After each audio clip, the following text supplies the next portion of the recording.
Sir, the colleagues here have raised a very important point. The government has passed the bill, notified it. And what is the point? Last night at nearly at around 10 o'clock. And what is the point in the discussion over here after you've notified it? Yes. This is what we want a clarification on that. Sir, most important. And I stand before this house not just as a member of parliament, not as a member of the Dravid. When the parliament debated Exactly. How can parliament is supreme court. Yes. They are not supreme parliament. What is the logic of this bill? Sir, how can we debate it when it's gazetted? Owaisi साहब मैंने यहाँ पर रखी ना आपसे इस पे कर रहा हूँ मैं अभी कराते हैं अभी करते हैं अभी करते हैं सब करा दें अभी ओवैसी जी अभी करते हैं अभी करते हैं प्लीज कनिमोजी के बाद व्यवस्था देता हूं मैं अभी कुछ व्यवस्था कनिमोजी को बोलने दें अभी उनका विषय बोलने दें no OBC ji okay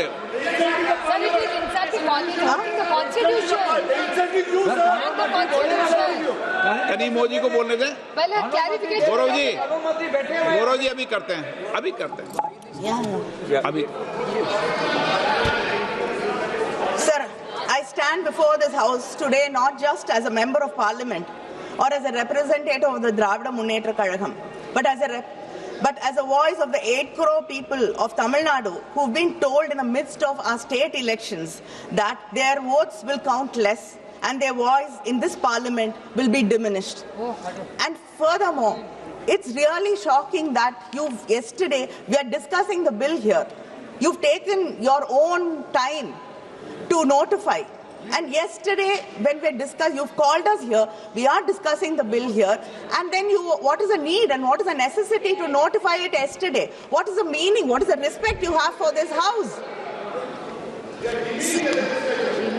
Sir, the government has introduced 3 bills in this special session, called in haste and time to disrupt the ongoing elections in my state and many states. And I raised to oppose these bills on the behalf of my party and my state. Let me start by saying that these 3 bills, disguised as if they are in support of the reservation of women, constitute the single greatest assault on Indian federal structure. Let me begin at the beginning, because this government always counts on the public not knowing the history. The history of the delimitation in India is at its heart the history of a promise made by the parliament to the people of the southern states, Tamil Nadu, Kerala, Karnataka, Andhra Pradesh and Telangana. 5 states which have resisted the onslaught of the Bharatiya Janata Party and have stood out as role models for inclusive development. The delimitation process began in 1952.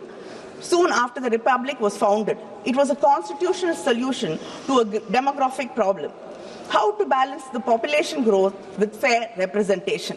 All of us abided by the constitutional suggestions in Article 82 and 170.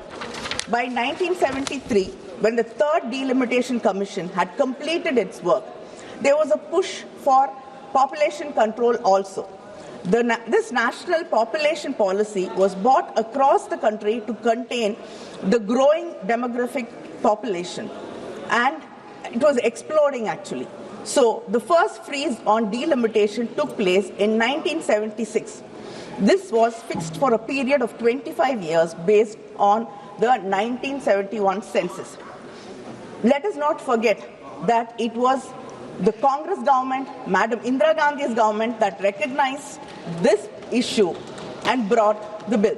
In the 1976 42nd Amendment, Parliament froze the total number of Lok Sabha seats to 543.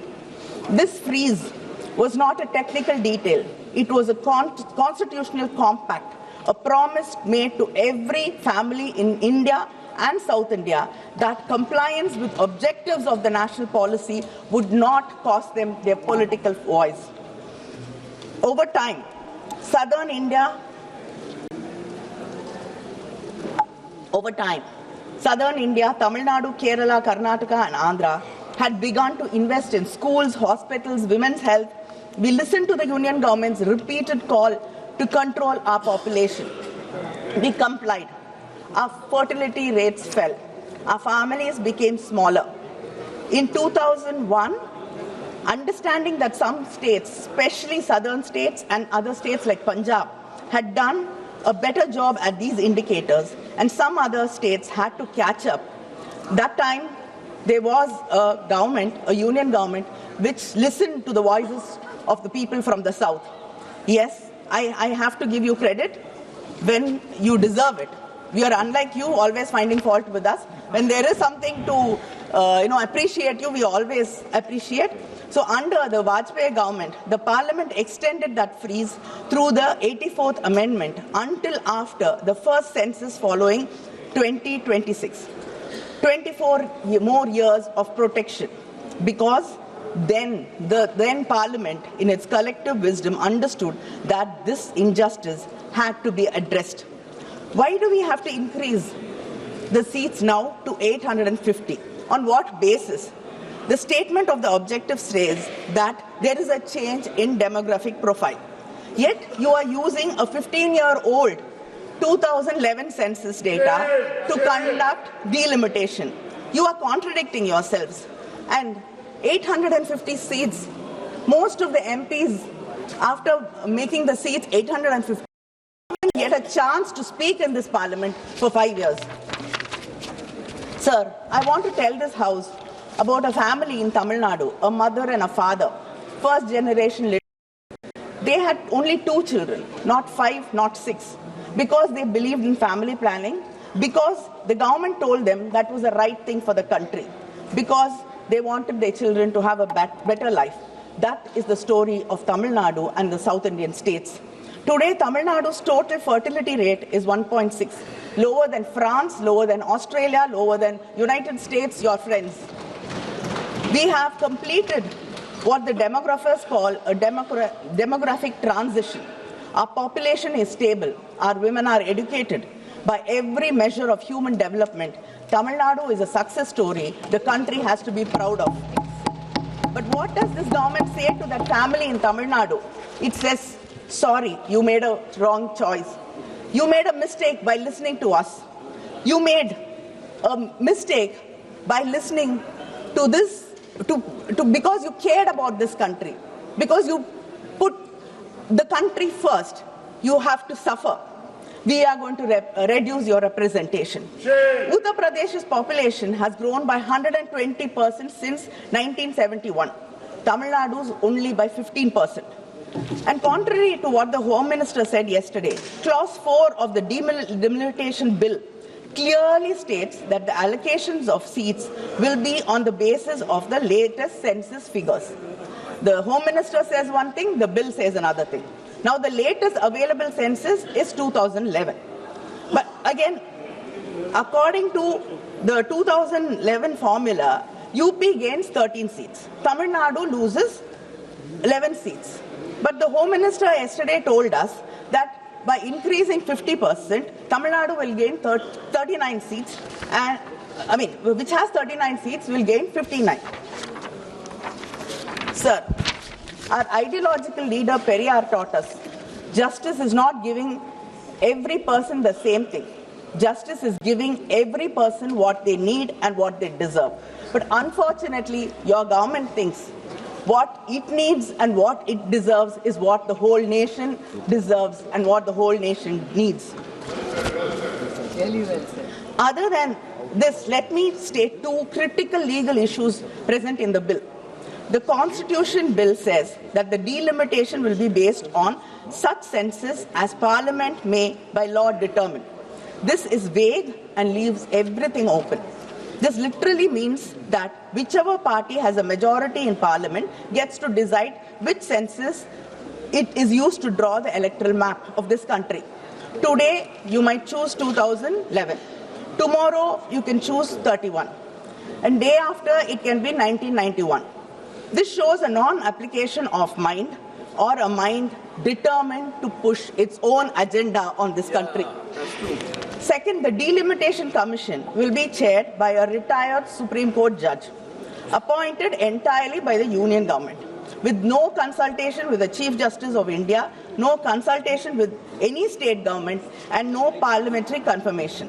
As per Clause 4(5) of the Delimitation Bill, the states get so-called associate members, 5 MPs and 5 MLAs, who are not allowed to vote, who are not allowed to sign the Commission's decisions, not allowed to do anything except sit and watch from the wings.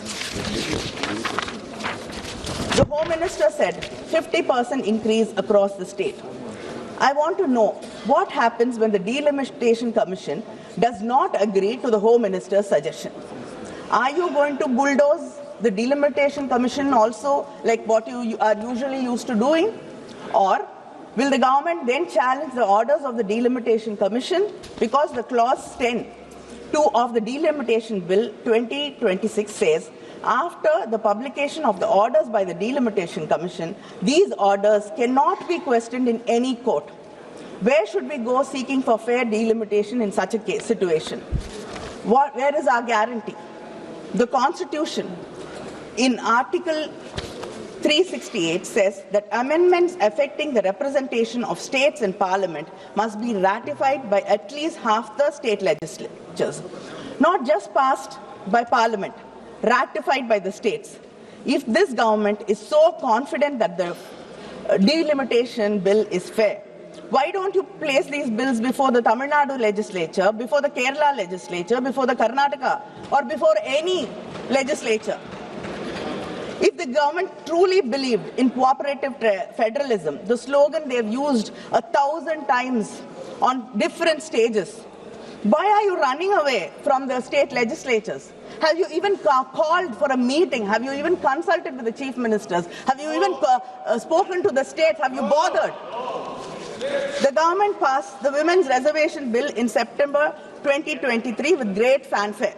The Prime Minister called it the civilizational commitment. But they put a condition in this very act. Women's reservation would only work after the 2021 census, which is not scheduled to happen till next year. When was the 2021 census supposed to happen? In 2021. But what happened? You said because of COVID, you had to postpone the census. Then you said operational reasons we could not hold the census. And then by simply not talking about it, you did not hold the census.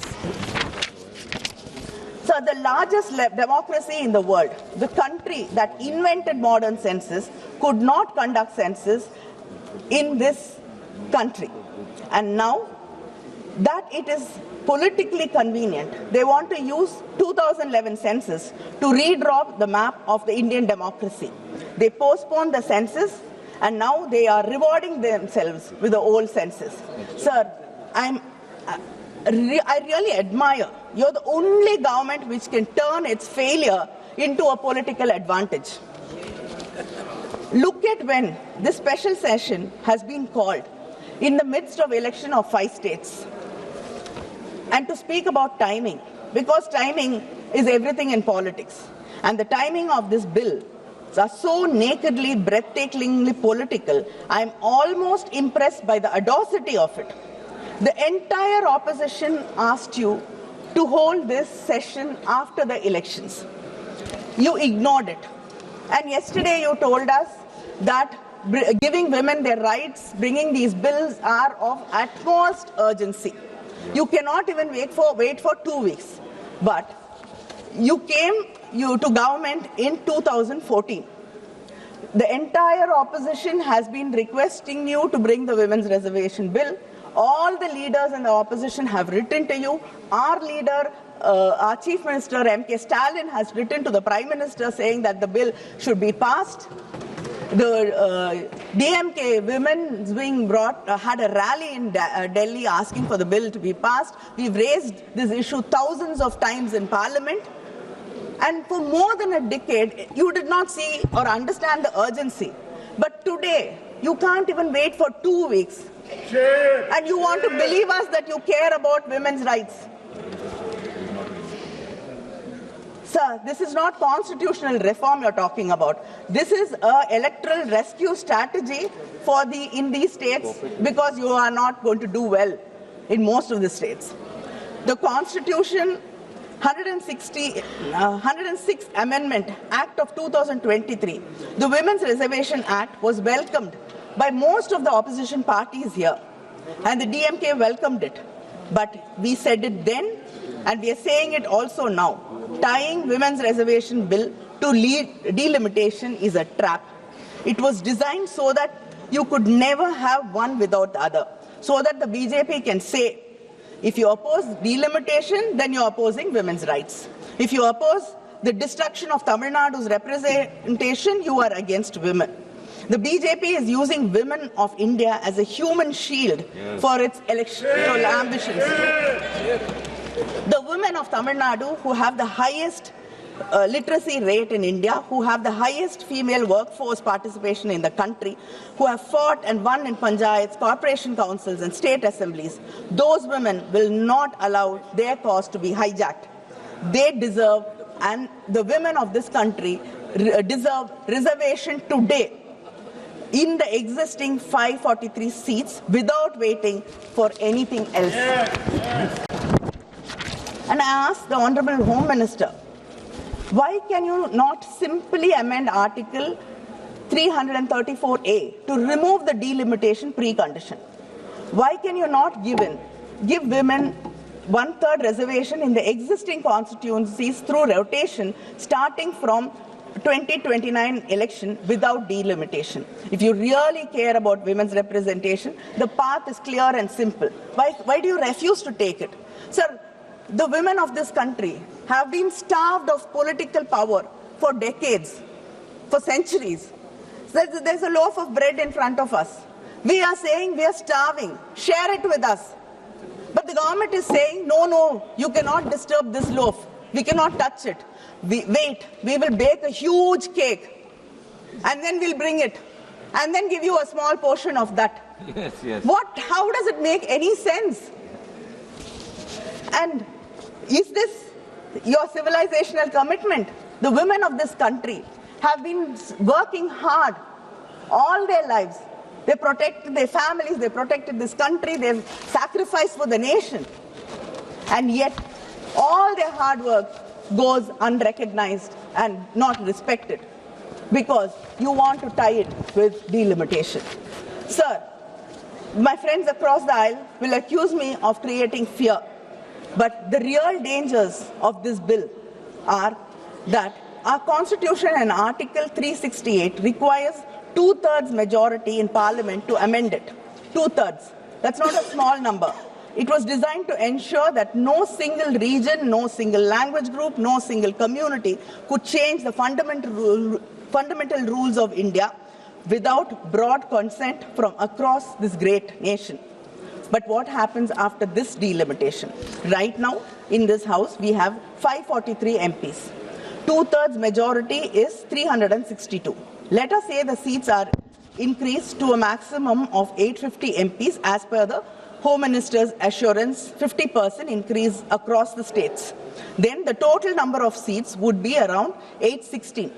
Uttar Pradesh, Bihar, Madhya Pradesh, Rajasthan, Haryana, Uttarakhand, Chhattisgarh, Jharkhand, these states together will hold somewhere between 400 to 420 seats in an expanded 816-seat Lok Sabha. 2/3 threshold in an 816-seat House is 544 seats. Add the smaller BJP-aligned states like Gujarat, Himachal or whatever, and the arithmetic becomes terrifyingly clear. The heartland can approach a constitutional amendment majority without a single vote from Tamil Nadu, Kerala, Karnataka, Punjab, Andhra, Telangana, West Bengal or the Northeast. So this is your plan. The collective bargaining power of the southern states will be effectively reduced. Their voices are not even required for fundamental changes in the Constitution. This will create an environment where the policies of the union government will be pushed down on the people who believe that this nation should remain a secular democracy. This bill looks like a prelude and a facilitator for your future agendas. And moreover, the southern states will stand to lose out on the president's election as well. Article 55 governs presidential election vote values. Changing population definition here will alter the vote value of each MLA and MP in presidential elections, giving more electoral weight to MLAs from states that gain seats through delimitation. Directly affects the federal balance in the presidential polls. This bill, sir, is ambiguous in the least, misleading, and it has no clarity or purpose. Let us see an illustration through the Tamil Nadu share of seats in Lok Sabha. At present, we have 39 seats. As per these bills, which say 2011 census will be followed, it will become 32 seats, given there is no change to the 543 seats. If the maximum seats are increased to 850, as the Home Minister told us yesterday, Tamil Nadu will gain 48 seats. But if the seats are increased, if the seats are increased to 50% across the states, as Home Minister says, it will get around 59 seats. Now I ask the Home Minister, which of the above scenario will happen? Whether 2011 census, or it will be just increased based on 2011 census, or what the Home Minister said. These are three different numbers. I would like to know, we like to have a clarity on which will happen. We want, and sir, we have seen in this House, in many debates, many promises have been made, many assurances have been given. And all that has melted into the polluted air of Delhi. Nothing has seen the light of the day. Sir, we request you to bring it into and make it a part of the bill, whatever assurance it is. And data says that this government, nearly 80 to 90% of the assurances given by this government in the floor of the House are never seen through. Tamil Nadu Chief Minister MK Stalin has built a joint action committee of democratic parties and state governments to fight this delimitation. We have held all-party meetings in Chennai, we've passed resolutions, we have written to the Prime Minister, we have demanded that Parliament not rush these bills through in a special session called without adequate notice, without standing committee examination, without even the courtesy of consulting the states whose future is being decided. The Prime Minister has not met us. The government has not convened a meeting in the National Development Council. The Interstate Council, which exists exactly for this reason, has not been convened. Instead, they called a special session of Parliament and scheduled these bills for passage in a matter of few days. Sir, this is not cooperative federalism. This is just calculative politics. In S.R. Bommai and versus Union of India 1994, the Supreme Court has stated that states have an independent constitutional existence and they have as important role to play in the political, social, educational and cultural life of the people of the Union. They are neither satellites nor agents of the center. In the Rameshwar Prasad versus Union of India 2006, the Supreme Court held that the basic principles of federalism is that the legislative executive authority is partitioned between the center and the states, not by any law to be made by the center, but by the Constitution itself. That is what the Constitution does. The states under our Constitution are in no way dependent upon the center for their legislative or executive authority. The center and the states are co-equal in this matter. Unfortunately, this government does not recognize the rights of the states. It simply thinks we are here to serve the masters in Delhi according to their diktat.